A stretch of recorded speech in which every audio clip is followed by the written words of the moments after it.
अमरावती जिल्ह्यात काल झालेल्या मुसळधार पावसामुळे अनेक नदी नाले तुडुंब भरून वाहू लागलेत. या पावसाचा फटका जिल्ह्यातील विविध भागांना बसला असून दर्यापूर कृषी उत्पन्न बाजार समिती परिसरातही मोठ्या प्रमाणात नुकसान झाल्याची घटना समोर आली आहे.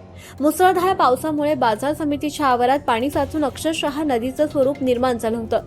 त्यामुळे शेतकरी आणि व्यापाऱ्यांनी विक्रीसाठी आणलेला कृषी माल भिजवून मोठ्या आर्थिक नुकसान झाल्याचं सांगितलं जात आहे. विशेष म्हणजे शेतकऱ्यांच्या सोयीसाठी बांधण्यात आलेल्या शेडमधूनही पाणी गळत असल्यानं मालाचं नुकसान अधिक वाढल्याची तक्रार शेतकरी आणि व्यापाऱ्यांनी केली आहे. नुकतंच बाजार समिती परिसरात सिमेंट कॉन्क्रीटचं काम करण्यात आलं होतं. मात्र या कामात ठेकेदार आणि संबंधित तांत्रिक अधिकाऱ्यांनी निकृष्ट दर्जाचं काम केल्याचा आरोप व्यापारी आणि शेतकरी वर्गाकडून करण्यात येतोय. पावसाचं पाणी वाहून जाण्याची योग्य व्यवस्था नसल्यानं संपूर्ण परिसर जलमय झाल्याचंही बोललं जात आहे. काम सुरू असताना बाजार समितीचे पदाधिकारी, सभापती तसेच प्रशासकीय अधिकारी यांनी या कामाची योग्य पाहणी केली होती का असा प्रश्न उपस्थित केला जात असून बांधकामातील कथित अनियमिततेची चौकशी करण्याची मागणी आता जोर धरतीये. दरम्यान पावसामुळे झालेल्या नुकसानीची भरपाई बाजार समिती प्रशासनानं तसंच संबंधित ठेकेदारांना द्यावी अशी मागणी व्यापारी आणि शेतकरी वर्गाकडून करण्यात येते. तसंच संपूर्ण प्रकरणाची निष्पक्ष चौकशी करून दोषींवर कारवाई करण्यात यावी अशीही मागणी पुढे येते. स्थानिक शेतकरी आणि व्यापाऱ्यांच्या मते बाजार समितीमध्ये येणाऱ्या शेतमालाचं संरक्षण करण्यासाठी उभारण्यात येत असलेल्या सुविधा पहिल्याच पावसात जर निष्प्रभ ठरत असतील तर त्याचा थेट फटका शेतकऱ्यांना बसतोय. त्यामुळे संबंधित यंत्रणांनी तातडीने दखल घेऊन आवश्यक उपाययोजना कराव्यात अशी अपेक्षा आता व्यक्त होतीये. मागच्या गुरुवारीला म्हटलं होतं नाही ते काल पाऊस झाला, पावसाला काय नुकसान झालं आणि काय पावसाचं माझं खूप नुकसान झालेलं आहे आणि 30-40 कट्टे जे इथं होते ते खालून पाणी पुरं गेलेलं आहे. याच्यात कसं आहे, याच्यात समजा जे काम झालेलं आहे बांधकामचं ते ठेकेदारानं काही लक्ष दिलेलं नाही आणि मी याच्या अगोदरही मागच्या वर्षी नुकसान झालेलं आहे माझं आणि ते पाणी आहे की नाही सबन पाणी पुरं इकडे असं गेलेलं आहे आणि नाल्या यांनी काही सफा केल्या नाही. तर त्यानुसार माझं नुकसान खूप झालेलं आहे. याची भरपाई देण्यात यावी आणि मागच्या वर्षी माझं खूप नुकसान झालं, त्याची भरपाई मला मिळाली नाही. आणि इथे कास्तकाराचे माल असते आणि माझाही माल आहे. मी सर्वज्ञ ट्रेडर्स योगेश काकड, माझाही माल जास्त खराब झालेला आहे. हे इथं पाहून घ्या. असे याची भरपूर ठेकेदारांना करावं. याची भरपाई ठेकेदारांना करण्यात यावी आणि नाले त्यांनी काढलेला नाही आहे, सफा केलेला नाही आहे, लेवल लावली नाही आणि तिथं कसं उतार केलेला आहे त्यांनी. म्हणजे पाणी यासाठी उतार पुरा अंदर केलेला आहे त्यांनी. पुरं पाणी अंदर साचलेलं होतं. काल समजा अर्धा फूट पाणी इथं होतं पुऱ्या लाईनमध्ये. नुकसान व्हायचं कारण हेच आहे की ठेकेदारानं जे काम करून ठेवलं आहे सर्व बाजूनं अर्धवट काम करून ठेवलेलं आहे. नाल्या बांधून ठेवल्या पण नाल्याची साफसफाई केलेली नाही. पावसाळ्याच्या तोंडावर जर नाल्या साफ केल्या असत्या तर काल जे नुकसान झालं व्यापाऱ्यांचं ते नुकसान झालं नसतं.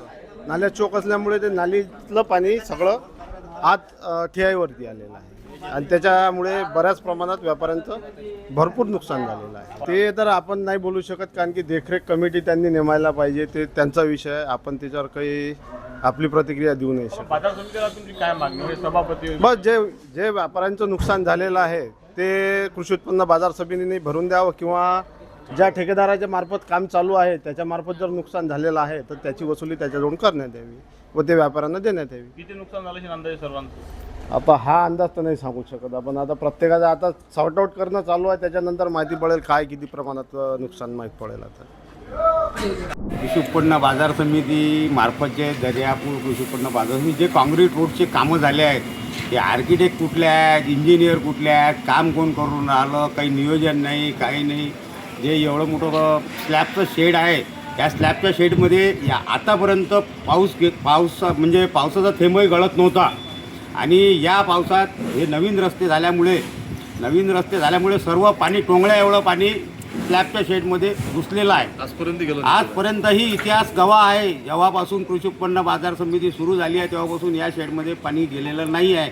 पण या कृषी उत्पन्न बाजार समिती जे इंजिनियर मार्फत जे काम करण्यात आलेलं आहे ते काम थोडं जरा नियोजनबद्ध न केल्यामुळे हे पाणी घुसलेलं आहे. त्याच्यामुळे लाखो रुपयाचं व्यापाऱ्यांचं, शेतकऱ्यांचं, सर्वांचं नुकसानच झालेलं आहे. बाजार समितीचं लक्ष नाही का याकडे?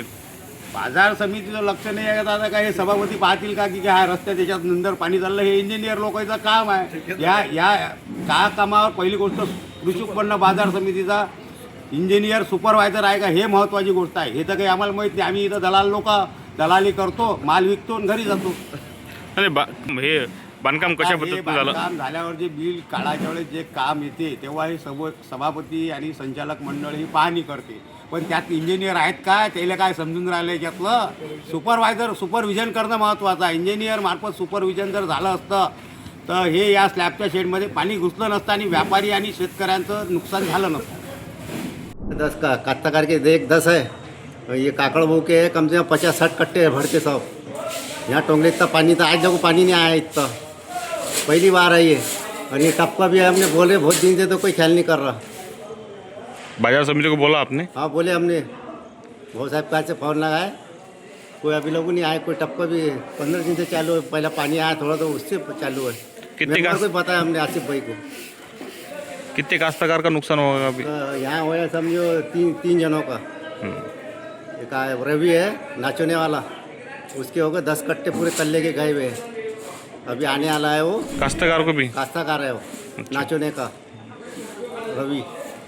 क्या तुम्हारी मांग क्या है अब? रहीम का तुम्हारी मांग क्या है? हमारी मांग क्या है कि दो भाई ये करो, क्या है तो तुम इतना बड़ा बनाइए, पूरा ढाल इधर आ गया, आज जब पानी नहीं आया.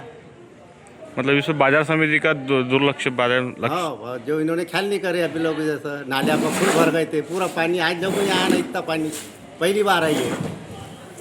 तो इतना कहना है हमारा. ते ठेकेदाराच्या ढिसाळ नियोजनामुळे हा कार्यक्रम झालेला आहे.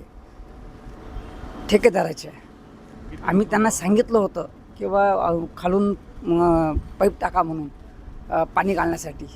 त्यांनी त्यांचं जे दिवाणजी आहे तो म्हणे पाईप टाकण्याची आवश्यकता नाही आहे म्हणे, तो पाणी अंदर येत नाही म्हणे.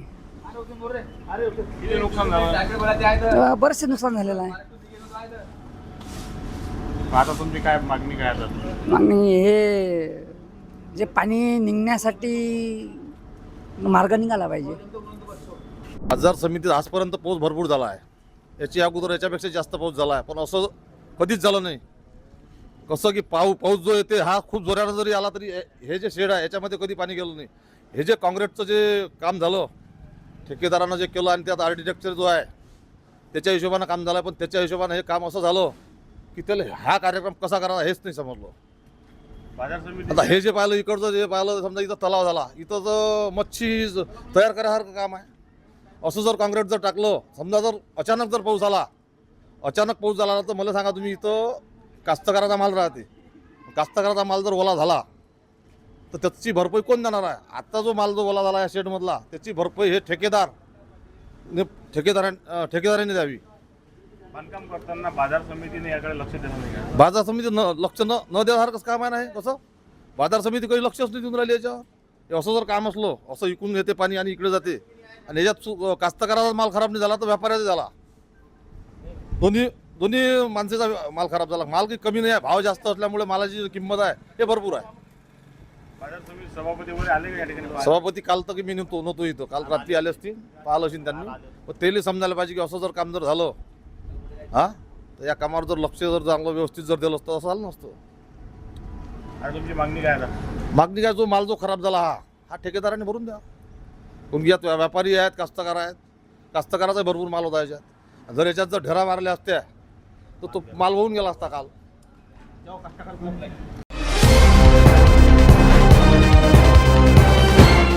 पाहत रहा फक्त जनविकास न्यूज, सत्य, संघर्ष आणि जनतेचा विश्वास.